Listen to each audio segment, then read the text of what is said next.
stitch number 36 and 37 are Bartacks on the Pfaff Creative 1.5 sewing machine. So let me show you how these work. So first off, we have foot number 1A on with the IDT engaged. This is a satin stitch, so the tension has been nicely reduced so everything pulls to the back side.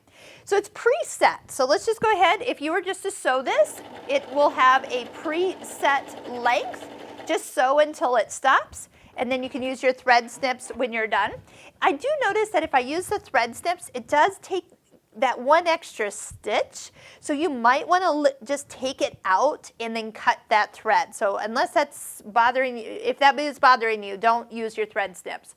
But you can also do this. Touch the Alt button and you'll see a 1 times, but if you plus it, you'll get a bar tack that's twice as long. So then you can, so you have 2 lengths of bar tacks depending which one you have set. If you just want to adjust either the dense stitch length or width, you can adjust those as well. But just go ahead and note that you've got 2 ways to do a standard bar tack, and then you have stitch number 37. Foot number 2A. Let's go ahead and switch that out, because I do know that when the machine tells you to use the right foot, things turn out better. So 2A does not have the dual feed. Notice it is no longer on the screen, so make sure you disengage that and put the foot on. Make sure you don't catch the thread in the foot. Yes, we do that sometimes. Let's try that one more time.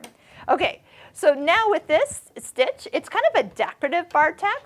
Once again, just go ahead and let it stitch its little decorativeness, and then that bar tack will not just stop at the end. So just sew until it stops. Remember, you could have used the start-stop button actually. And I am going to pull this out just so I don't get that last extra stitch. And I can actually have the ability to trim that out. And look how fun that would be. So from bar tack to decorative bar tack, you have a lot of options in this machine.